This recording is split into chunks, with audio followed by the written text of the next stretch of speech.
We're at Limoncello's in Hamilton, downtown Hamilton. Just to tell you all the people here, Kim behind the camera, we have Samantha over here, and we have Brian Melo. Brian Melo, your girlfriend Samantha, joining us for breakfast here on Good Friday, actually. So thanks for taking the time out to talk to us, because we don't get to see you too much anymore because you are in...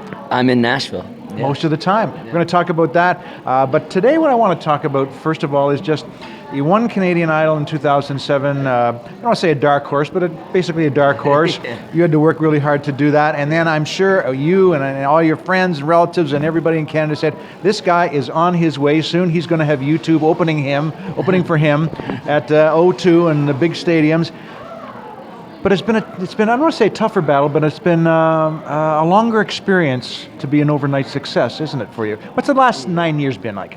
Oh wow, that's a loaded question. I've gone through a lot, and I've experienced a lot. There's been a lot of ups, there's been a lot of downs, but I think through that, it's really kind of molded the artist that I am now. And so yeah, is it easy? No. I mean, Idol was an incredible experience. Opened up a lot of doors for me. It was a launching pad, and I try to make the most out of it. But I think you have to continue to reinvent yourself. And I think with the music industry these days, it's gotten harder and harder to do that because it's so saturated, right? But where I'm at now, I've really got a great sense of self, where my music's at, the people that I'm working with, and the environment that I'm in that keeps me creative, keeps me inspired. So, I mean, really, yeah, has it been tough? I've had to earn my stripes, absolutely, but I wouldn't change anything. I think I'm where I'm supposed to be right now. That's not just in your particular case, but I think for all the Canadian Idols, the American Idols, all these people who win big contests, they're there for a short period, and then you say, where did they go? Sure, and it's more of a struggle for everybody. So how did you keep focused on? You know, music is what I've excelled right here. I got to take this and build on it, and not let all the other crap get in the way. Yeah, I think first and foremost you have to focus on your craft, you know, and I take full responsibility for that. So if I'm going to go far in the industry, if I'm going to continue to try to progress in this industry, I need to progress as an artist, as a songwriter, as a musician, and that lands on me. So I have to take that responsibility. So I mean, for me, I try not to get too caught up in the details, because I think that can drive you crazy, you know. So I think I really focus on just working on my craft, and hopefully when it's out there that it will speak for itself. How much has your music changed over the last 9 years? Huge, huge. The things that I'm writing now compared to 9 years ago is night and day. And I mean, I'm just in such a different place in my life. I've gone through so many more experiences. I think for the most part now, it's like I'm really comfortable with, like, this is who I am, this is what it is. Even if it's maybe not, you know, mainstream or on the radio right now, this is who I am, and this is how I want to express myself. And I'm happy with that. I'm at peace with that. A lot of people might think, you know, why would he go to Nashville? Nashville's country music. That's he doesn't wear a cowboy hat and cowboy boots around Hamilton. At least I haven't seen that. What made that decision to go there as opposed to New York or LA or somewhere else? It was kind of an organic decision, and what a lot of people don't know is I'm not a solo artist anymore. And through that journey, I have a new band called Apollo's Crown that I'm incredibly excited about. And Nashville, you know, I went to Nashville several years ago to do some writing. Always loved the city. And there was just something about going back to that place and just doing some writing and seeing what would happen. And with my bandmates that I'm with now, we all decided it was the right place, because it's a songwriter's town, and it's not just country. A lot of people think it's just country, but there's so many musicians there, and it's just a hotbed for music and for musicians. So it's expanded genres quite a bit in the last several years. So it just felt right. And then when we started taking trips there, you know, started performing our new music and meeting people, we started to get a bit of a buzz. And it seemed to, Nashville's a way of pulling you in, and that seemed to do that to us as well. So it was an organic thing, though. It wasn't nothing planned.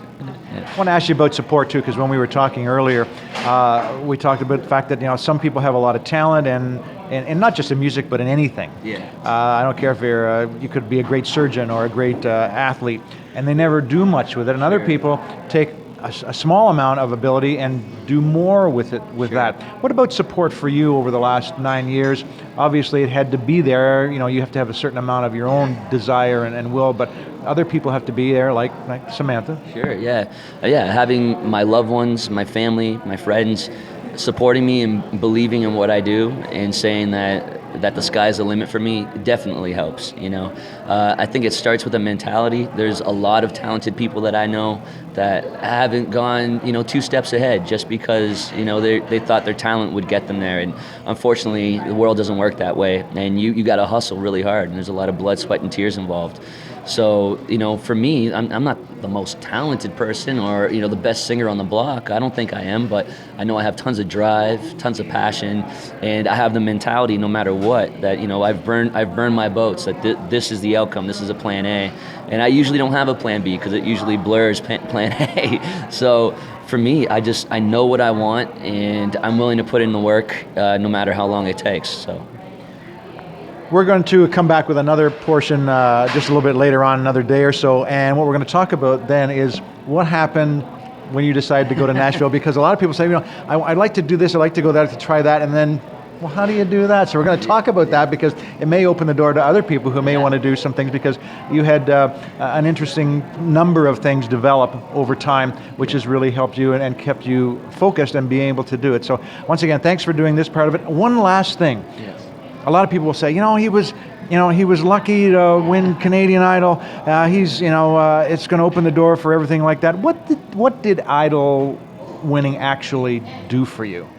I mean, it got my name out there, obviously, and I mean, when you're on stage and you're able to perform for a couple million people a week, I mean, that exposure is amazing. I think the misconception that a lot of people have is, if I just ride on the coattails of that, everything will work itself out, and that's just not how it works. I mean, it is a launching pad. It does open doors, but if you're not willing to walk through those doors, if you're not willing to put in the work, it's only going to get you so far, and that was a moment in time in my life that I'm incredibly thankful for. But that's all it was a moment in time, and I'm really working on developing my talents now and showing people what I've been up to in the last several years, and I think they'll be pleased. Yeah. Okay, next up, in our next part, we're going to talk about Nashville and how that basically has changed his existence. Stay tuned for that.